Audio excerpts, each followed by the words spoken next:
2024 ఎలక్షన్స్‌లో ఈసారి ఖచ్చితంగా మేమే గెలుస్తాము, ఖచ్చితంగా మాకే మెజారిటీ వచ్చిద్దని వైసీపీ పార్టీ ముందే ప్రకటన రిలీజ్ చేసేసింది.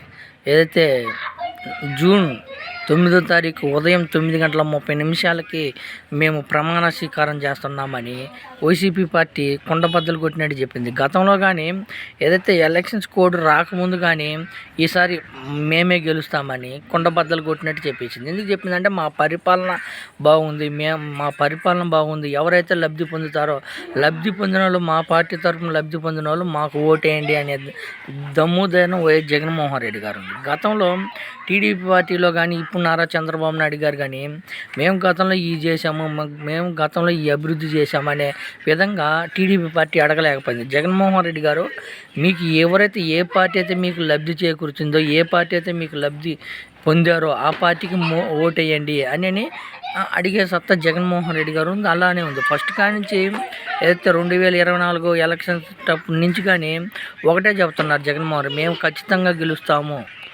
ఫస్ట్ కాంచి మా పార్టీనే గెలిచిద్ది, ఖచ్చితంగా ఈసారి మెజార్టీతో గెలిచిద్దని ఫస్ట్ కాంచి చెప్పుకొస్తున్నారు. అదేవిధంగా టీడీపీ పార్టీలో మేము గెలుస్తాము, మా పార్టీ వచ్చిద్దని చెప్పుకునేంత స్థాయి, అంత సత్తా టీడీపీ పార్టీకి లేనే లేదు. ఎందుకంటే అది చేసుకోలేకపోయింది. ఇప్పటి వరకు ఏ రాజకీయ పార్టీ నాయకుడు కానీ ఎవ్వరు అడగని విధంగా జగన్మోహన్ రెడ్డి గారికి అడిగారు. ఏమని? మేము చేసాము, మేము మంచి పథకాలు చేసాము, మేము జనాలకు మంచి మేలు చేసాం కాబట్టి మాకు ఓటేయండి అనే విధంగా జగన్మోహన్, మీరు లబ్ధి పొందారు, మీరు లబ్ధి పొందితే మీకు ఏదైతే ఏ పార్టీ అయితే మీకు లబ్ధి చేకూర్చిందో ఆ పార్టీకి ఓటేయండి అని జగన్మోహన్ రెడ్డి గారు అడుగుతున్నారు. ఆ సత్తా ఇప్పటివరకు ఏ రాజకీయ నాయకుడికి లేదు.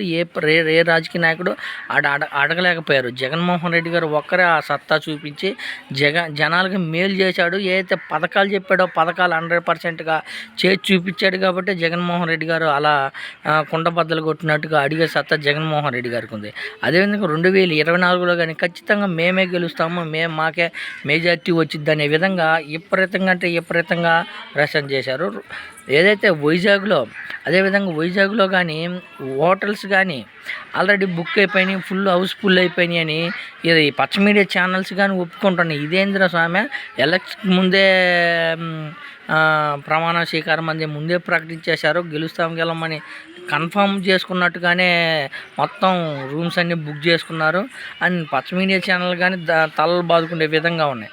మొత్తానికి భారతదేశ చరిత్రలో అలా ఏదైతే మీకు మేలు జరిగిందో, మేలు చేసిన వాళ్ళకి మీరు ఓటేయండి అని అడిగే సత్తా ఒక జగన్మోహన్ రెడ్డి గారికే ఉందని చెప్పుకోవచ్చు.